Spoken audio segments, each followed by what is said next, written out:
Hi everyone, welcome back to my channel. කොහොමද අදත් ගොඩක් ආදරෙන් පිළිගන්න ඔයාලා හැමෝම මගේ channel එකට. ඉතින් අදත් ඔන්න ඔයාලට ගෙනාවත් තවත් රසවත් වූ ලේසියෙන් පහසුවෙන් හදා ගන්න පුළුවන් රෙසිපි එකක්. ඉතින් කවුරුත් ආසයිනේ පාස්තා වර්ග කන්න.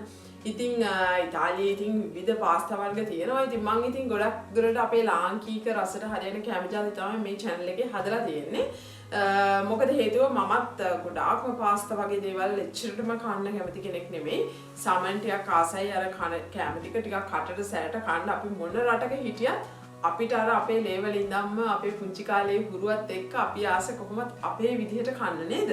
ඉතින් එහෙම අවස්ථාවක මම ගෙදර එහෙම පාස්තා වගේ ගොඩක් try කරනවා. ඉතින් හදනවා. ඉතින් අපේ ගෙදර අයත් ආස විදිහට සහ මටත් ආස හිතෙන විදිහට මම මේ මෑතකදී හදපු රසමරස පාස්තා රෙසිපි එකක් මම හිතුවා ඔයාලා එක්ක share කරගන්න. මේක ඇත්තටම ටිකක් අපේ රසට හුරුවට තමයි හදන්නේ. ඉතින් අපේ චීස් වර්ග කිසිම දෙයක් නැතුව ලේසියෙන් පහසුවෙන් හොයාගන්න පුළුවන් පාස්තා පැකට් එකක් හොයාගත්ත. ඉතින් ඔය පොඩි දේවල් ටිකක් එකතු කරලා ඔයාලට මේක රසට හදා ගන්න පුළුවන්. ගැරන් කරනවා ගොඩාක් රස රෙසිපි එකක්. ඉතින් අද වීඩියෝ එකට ගිහලා බලමු කොහොමද මේ පාස්තා රෙසිපි එක රසට පිළිවෙලට හදාගන්නේ කියලා. ඉස්සෙල්ලාම අපි පාස්තා ටික තඹ ගමු. මම මේ විදිහට වතුර එකක් ලිපේ තියාගෙන තියෙනවා. ඉතින් දැන් ඒක උතුරගෙන එන්නේ. ඒකට මම ලුණු ටිකක් අවශ්‍ය ප්‍රමාණයට එකතු කර ගන්නවා. මම අද මේ පාස්තා එක හදාගන්න මේ බරිල්ලා බ්‍රෑන්ඩ් එකේ පෙන්නේ කියන පාස්තා එක තමයි යූස් කරන්නේ. මේ තියෙන්නේ ඒ පාස්තා වර්ගය. මේකම අවශ්‍ය නැහැ. ඔයාලා ළඟ තියෙන ඕන පාස්තා එකක් ඔයාලට යූස් කරන්න පුළුවන්. මම අද හදන්නේ දෙන්නෙකුට වගේ කන්න පුළුවන් පොඩි ප්‍රමාණයක්. ඉතින් පාස්තා ග්‍රෑම් 200කින් වගේ තමයි හදන්නේ. දැන් මේ වතුර උතුරනවානේ. දැන් මේක ලුණුත් එකතු කරලා තියෙන්නේ. අපි දැන් පාස්තා ටික එකතු කරගමු. ඔන්න දැන් අපේ පාස්තා එක තැම්බෙන්න පටන් අරන් තියෙන්නේ. සාමාන්‍ය පාස්තා පැකට් එකේ ගහලා තියෙනවා කොච්චර විනාඩි ප්‍රමාණයක් මේ පාස්තා එක තඹ ගන්න අවශ්‍යද කියලා. මේකේ නම් විනාඩි 11ක් කියලා ගහලා තියෙනවා. නමුත් මේක විනාඩි 9කින් වගේ මම බා ගන්නවා. එතකොට තමයි අපිට සෝස් එකෙත් කුක් කරලා ගන්නකොට මේක ගානට තඹ ගන්න පුළුවන් වෙන්නේ. නැත්තම් බැරි වෙන්න පුළුවන්.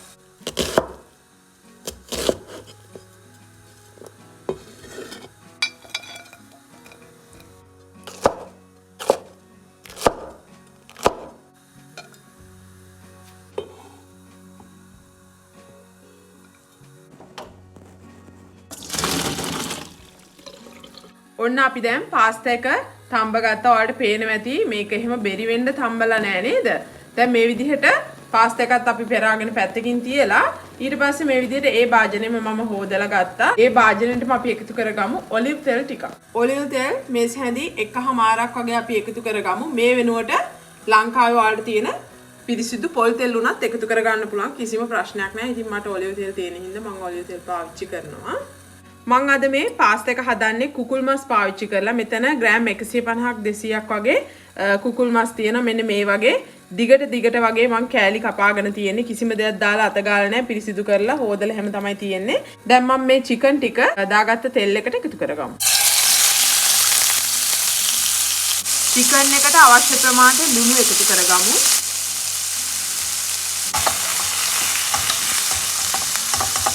මේ චිකන් එකටම මම එකතු කරගන්නවා ගම්මිරිස් කුඩු ටිකක්.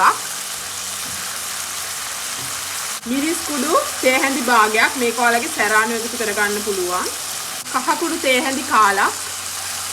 අමු 3-5 තේ හැන්දක් වගේ එකතු කරගමු. දැන් මේ මස් ටිකයි මේ 3-5 ටිකයි කර කරගන්නේ නැතුව සාමාන්‍ය ගින්දරේ මේක පොඩ්ඩක් හොඳ කල එකක් වෙනකම් බැද ගන්න. මේ විදිහට කර කරගන්න එපා.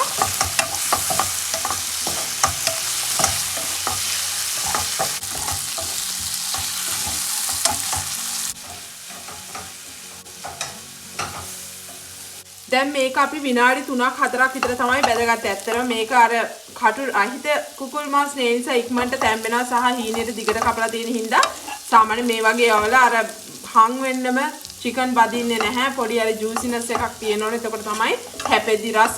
දැන් මේ වෙලාවේ මම මේ ටික අයින් කර ගන්නවා මෙතනින්.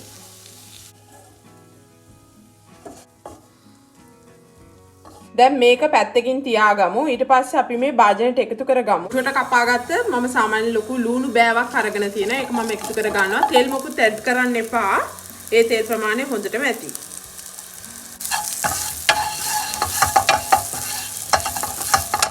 ඒකට මම එකතු කර ගන්නවා මේ විදිහට හොඳට තලාගත්ත සුදු ලුණු ගෙඩි 2-3ක් වගේ එකතු කර ගන්නවා. ඒකට මම එකතු කර ගන්නවා මේ විදිහට බෙල් පෙපර් මගේ ගෙදර තිබිච්ච මේ වෙලාවේ තිබිච්ච කලර්ස් 2-3කින් මම මේ විදිහට එකතු කර ගන්නවා. දැන් කියන්න පුළුවන් මේක ඉක්මනට ලේසියෙන් හදා ගන්න පුළුවන් කිව්වට ඉතින් බෙල් පෙපර් වගේ දේවල් ලංකාවේ ගණන්නේ. ඉතින් ඔයාලට ලේසියෙන් පාවිච්චි කරන්න පුළුවන් දෙයක් තමයි මාළු මිරිස් කියන්නේ. ඉතින් මාළු මිරිස් වලත් ගොඩක් දුරට මේ හා සමාන රසයක් තමයි එන්නේ. ඉතින් අපේ කටට රසට ඒ හුරුව හොඳයි. ඉතින් මට ඉතින් මෙහෙ මාළු මිරිස් හරි අඩුයි. ඉතින් හොයාගන්න. ඉතින් මම ගොඩක් දුරට ඒ වගේ දේවල් වලට මේ බෙල් පෙපර් කියන දේවල් පාවිච්චි කරනවා.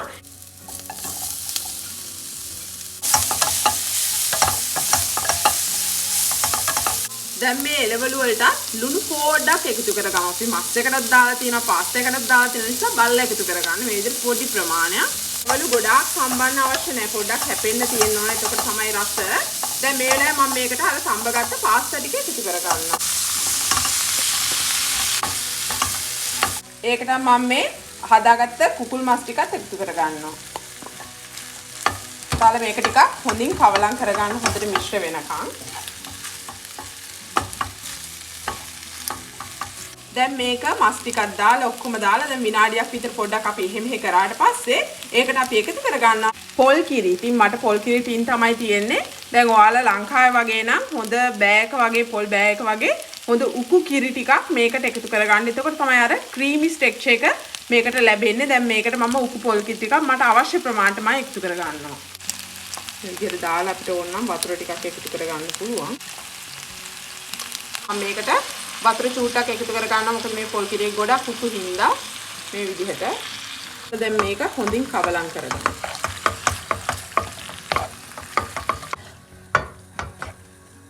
දැන් මේ විදිහට දාලා ඔයාලට පේනවනේ පොඩි අර පොල් කිරි ගතියක් තියෙනවනේ ලාවට. දැන් මේකේ ගින්දර හොඳින් අඩු කරලා විනාඩියක් විතර අපි මේක වහලා තම්බ ගමු. මේ පොල් කිරි වල රස මේ පාස්තා එකටයි මේ ඔක්කොම එකතු වෙලා රසට හැදෙනකන් අපි විනාඩියක් විතර වහලා තම්බ ගමු.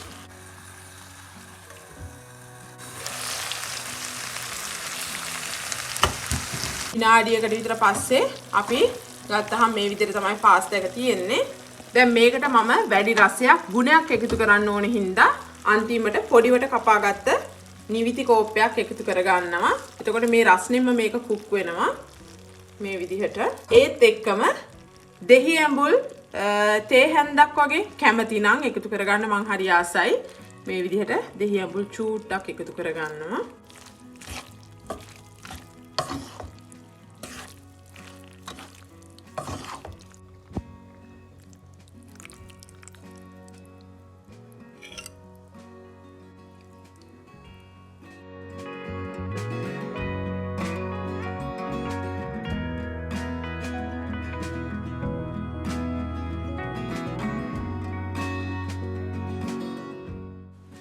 ඔන්න අපේ පාස්තා එක ලෑස්ති. හරිම සුවඳයි. ඉතින් දැන් රස බලමු නේද? බලන්න චීස් එක මම දැම්මේ නැතත් අර ක්‍රීමි ගතියට තියෙනවා. ඉතින් පොල් කිරි පාවිච්චි කළත් මේ වගේ රසට හදන්න පුළුවන්. චිකන් කෑල්ලකුත් එක්කම කමු.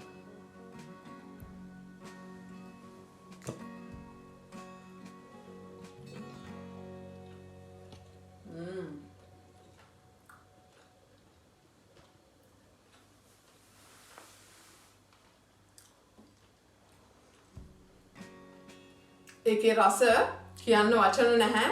ඇත්තටම ගොඩාරියක් රසයි. ඉතින් මෑතකදී try කරපු රස පාස්තා එකක්. ඉතින් මේ වගේ විදිහට ටිකක් වෙනස් විදිහට ඉතින් මම හදලා තියෙනවා. මේක ගොඩක් රසයි. ඉතින් තක්කාලි වගේ කිසිම දෙයක් අපි පාවිච්චි කරලා නැහැ.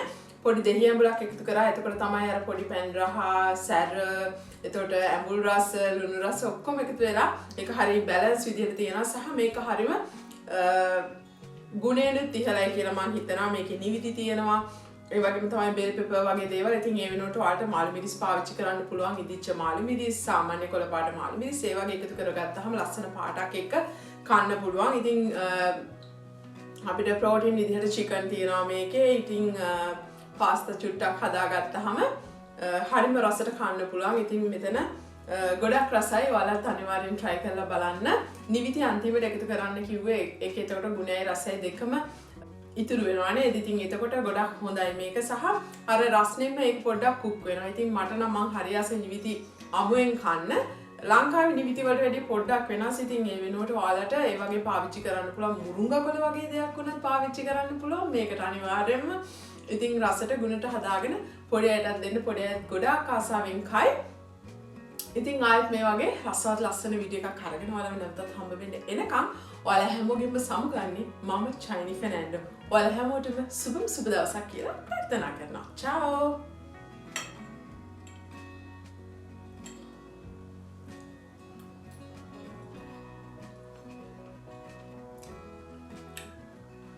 අනිවාර්යයෙන්ම try කරන්න ඕන රෙසිපි එකක්. හරිම රහයි.